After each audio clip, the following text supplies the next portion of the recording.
everybody, I'm Debi Adams and I'm from Spellbinders and I'm here at Scrapbook.com to introduce my new collection called Love Set Match, and I'm super excited to show you all the different things that you can do with this line.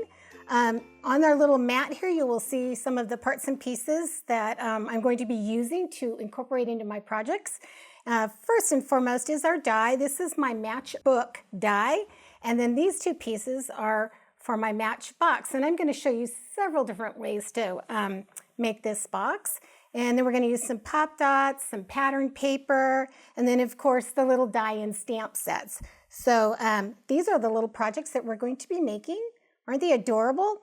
And they're just meant to bring something happy into everybody's life. That's really what I designed the entire collection for, was just little sweet notes, something happy. I mean, we're going through a lot of rough times in the world, and everybody needs to have a few words of affirmation, and so that's kind of what I did here, and all of my little cards have little sentiments. And in the entire collection, all of the stamps have several different sentiments that you can pick to put in them so that they're not just a one and done type of deal. You can add and change them up, so you can send out that card or that sweet little box to somebody and have a different sentiment into it each time. All right, so let's get started, like I said, and let's start first with describing the Spellbinders Platinum 6 machine. This is a fantastic die cutting machine, and its cutting capabilities are pretty much remarkable. We can cut things like I'm going to show you today from paper using our thin rule dies like these that you see here, but we also cut out larger dies called contour dies, and they are just able to cut out things that are a little thicker, chipboard, grunge board, leather, all different kinds of materials. And so that's what this platinum machine is for. So today, when I get ready to show you how to make these matchbooks and matchbox, we do a thing where we use our platform and we create a sandwich. And that means we're going to put our die on top of the cutting plate, and then we'll put another cutting plate on top of that. And I'll show you that in a minute. Now, the purpose of these cutting plates is to allow a place for your cut lines to go into. So you're going to notice and you're going to hear on some of these cutting plates a sound. It's cracking, and that's just the blade cutting into the plate. That's perfectly normal. So let's go ahead and get started. So for the first project, we're going to make the match box, and I'm going to start off cutting the base, as you can see right here. And we're using this platform. I did not explain that. We are using this platform because if you notice, this die is really thin, and we want to be able to raise that up to the roller blades inside the machine. So we're going to put the cutting plate down. We're going to use one paper, and I'm choosing this black and white polka dot by Doodlebug. I think it's super cute. I'm going to put this face down on the paper. Now, when you put it in the machine, it doesn't matter which way you go up or you go down, just so that the cutting plate on this die is actually on top of the design that you want to have featured. So put that in, and then here's what we call that sandwich, where we're putting the two cutting plates together, and then the die is in between with the paper, and then we're just going to turn the handle, cut it through. Did you hear the cracking? That's very, very normal. The plates will take a lot of abuse for a long time. In fact, I probably only change my plates maybe every 6 months. And they'll start getting bowed and warped. You just keep turning them over, and then finally they're done. They'll probably crack and really bad, and then it'll be time to replace them. So we have cut that out. So there you can see my piece. And then we're going to cut two of the following. Now, when I cut this is probably, you could maybe cut two of these out at the same time, but because they have a scoring line on here as well, you don't want to add extra pressure to that scoring line, because that will probably cut the second part. So you just cut one out at a time. So we're going to do the same thing that I did with the bottom part of the match box.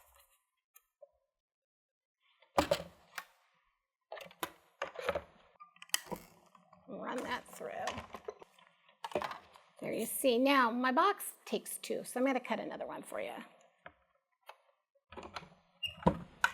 If you put your hand on top of the machine as you crank the handle, it'll keep it steady. I see a lot of people trying not to do that, and if you don't, it's kind of, the machine kind of wobbles even though it's got cushions on the bottom. So it's just best to put your hand up on the top as you cut that through. And there we have the other piece. Now it's time for assembly for these. All right, so now we have all our pieces cut and they're ready to assemble. Let's start with the top of the box. It's the slider portion. And if you'll note, I don't know if you can see this, but there are some score lanes right on top of this box on both sides. And you're going to want to put those together. So what I did is I first fold those in there while I can see them so that you can see where the sides of the boxes are, just like that. And you'll do the same to the other one. Now we're going to assemble these. We put these two together just like so. So I'm going to get my tape out. Now there's two different kinds of tape you can use. You can use your Tombow adhesive to put these together, or you can use your super sticky red tape. But either one will work. But if you're going to get a lot of usage out of the box, it's probably best to use a super sturdy tape. So I'm going to use a super red tape.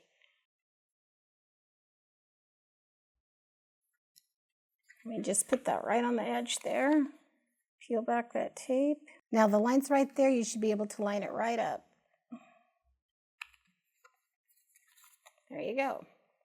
And then on the other side, we're going to do the same thing, but if you will fold this top part down and bring this up, you will match up your edges perfectly instead of trying to kind of fudge it and bring it over here and then you don't get it correct. If you'll just lay it down like that, put on your adhesive here, you'll be good to go. So let's go ahead and cut another little piece of the red tape. Peel back that tape. There you go, and then just line that right up. And your box is good to go. And now you've made the top part of your box. And now we're going to start with the bottom. Same thing. This one's got score lines, so you just fold them up. I want the black to show on the outside, so obviously I've folding it inward. Little tabs, super easy, makes the box go together really quickly. And now we're just going to adhere them onto the box. I'll put some little red spots there too. Now I think it's really good idea that when you're making these boxes that the inside has some kind of pattern print in there. I just think it looks fun and it's better than just a boring white piece of cardstock in there. So I try to look for pattern paper.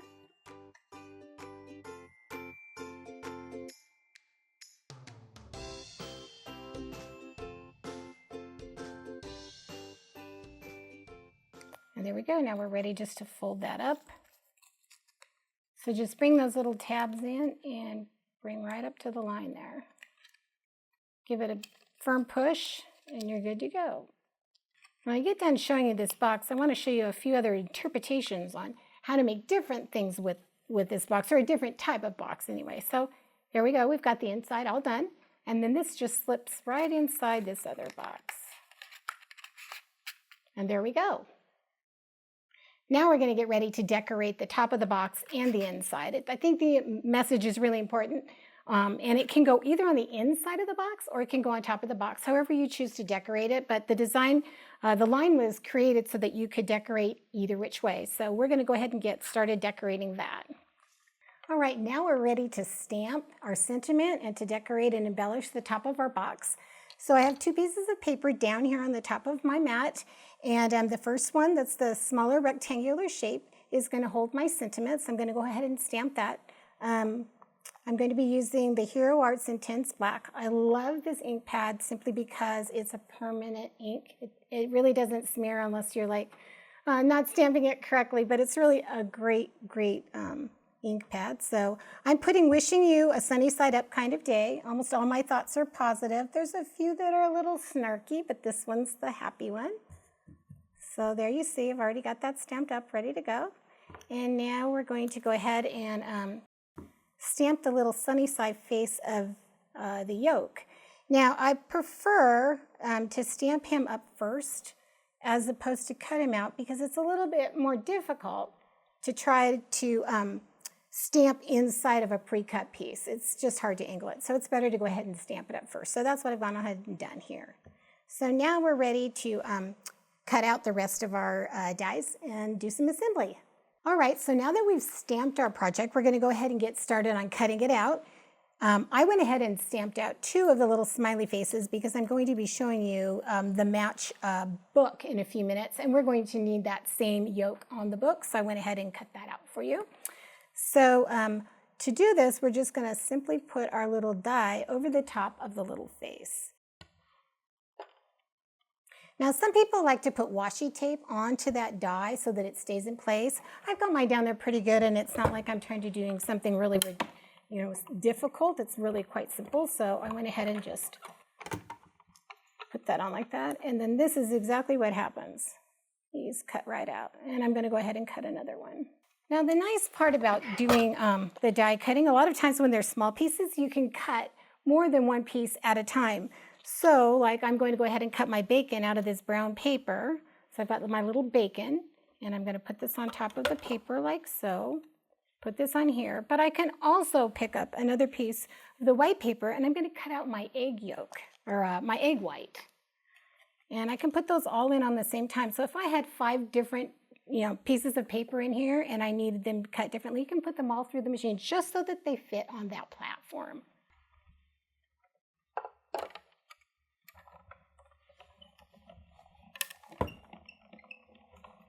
And there you have the egg white and the 2 little pieces of bacon. Aren't these the cutest? I just love this. This little line, this has probably been my favorite line, is the Breakfast Club, just because it's different, it's unique. I don't see anything out there like it. It's a great way to start a day. And then lastly, this is the really fun one. I get super excited about this.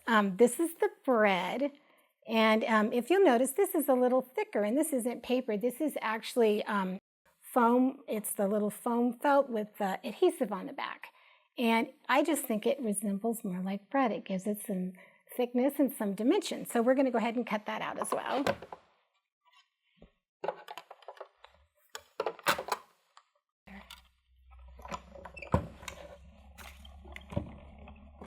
Now these thin dies, their cutting capabilities, this is more just like a raised image on here, so it really only has the power to crush. So you're going to basically be able to cut out paper and maybe some of the foam felt. On occasion you can get some really good wool felt, but that's really all the cutting capabilities are in this. And if you're a paper crafter, it's phenomenal. You're definitely going to love these kind of dies.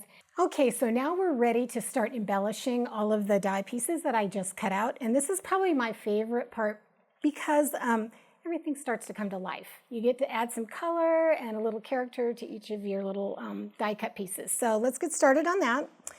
First of all, we have our little egg yolk, and this is probably one of the ways I really like to color in my projects is I really like to add just a little bit of distress ink. And this one's, I think, our wild honey, just to give that little egg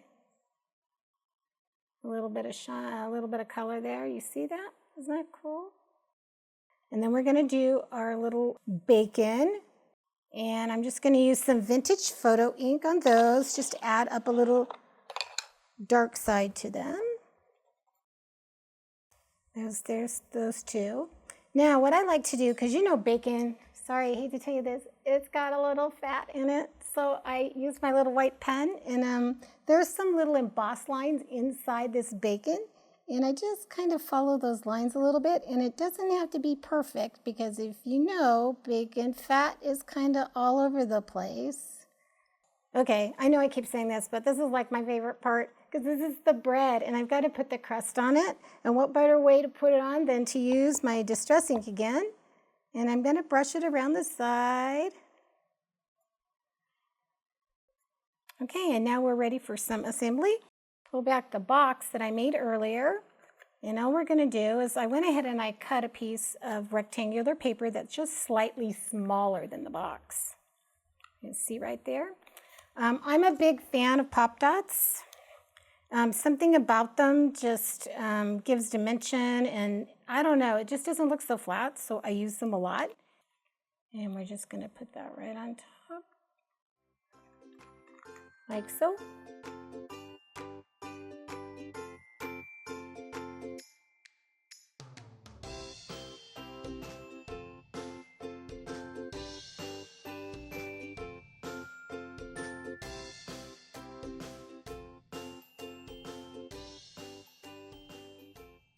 So now I'm ready to just insert.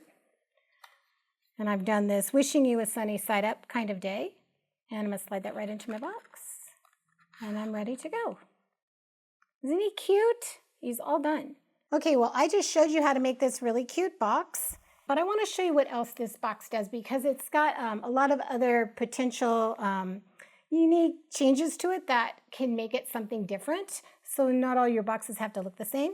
Here's one that I did right here. Inside this box set comes a little tag and a tiny little bow that you can make. The other one was I made this like a book box. So all I did was I cut out that same cover again, but I only cut out one piece because if you see, I've put the back side, I've adhered the back side to it, put it in the front, and there's a little card. You can put a little card, your little note, whatever, your message in it. So that's, again, another different way to use that. And the last one, oh my gosh, this is the one I really, really like. I took that same tag die and I cut out the center of the box once it was, the one piece was cut out. And then I put some acetate behind it. And that way you can see what's inside the box. It kind of makes it something you want to open right away because you can see it and it's really cute. I tied up some ribbon and some flowers and it's all done. Okay, so now I want to show you the other part of this kit, that is the Matchbook. And we're going to go ahead and cut that out. The die looks like this. And just like before, we're going to make a sandwich. Place this face down on the paper.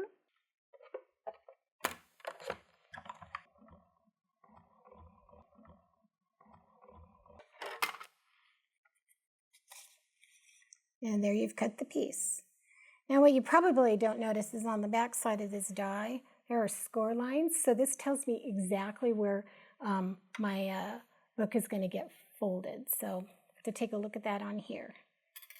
All right, well, we've gone ahead and we cut out that matchbook. And like I said, there's some score lines on there. So we're simply going to fold them right where it's indicated. So, and then there's one at the bottom. Now, we're going to go ahead and put a staple here, but not without putting in, we're going to go ahead and put a staple there. And I put my staple right about in the center, but I have to make sure it does not catch this little flap in there. That's real important. You just want to be able to hold that in place. So I'm going to use my little tiny attacher. Can you see where I've stapled that right there? And that allows the flap to open. Now you can insert a piece of paper in here, you can have your sentiment in there, but I'm going to flip this up because the last project that we used, we had our sentiment on the inside, and I'm going to put that on the outside this time, but I'm going to put my embellishments on the inside here. So again, I'm just going to use my little black paper, put that in the center.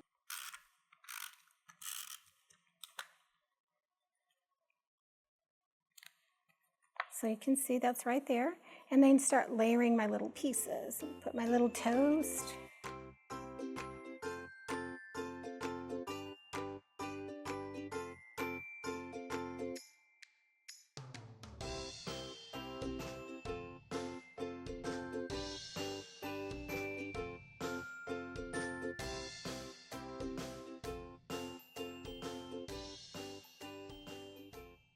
There's your Matchbox, it's all done. Looks pretty cute, I think. And that was quick and easy. All of this line can be made into a card as well. And so I'll show you quickly how I did a little card. Here's another sentiment. It says, "Don't go baking my heart," with my bacon and eggs. Anyway, I want to thank you all for joining me today. I hope you've learned something new and that you'll give it a shot and try out these dies. And I'd love to see your pictures. We'd love to see your pictures here at Scrapbook.com. Just send us a message, send us some pictures and let's see what you've been up to. Thank you for joining me today. Thanks for watching. If you like this video and want to see more from Scrapbook.com, please like, share, subscribe, and leave a message. Happy crafting!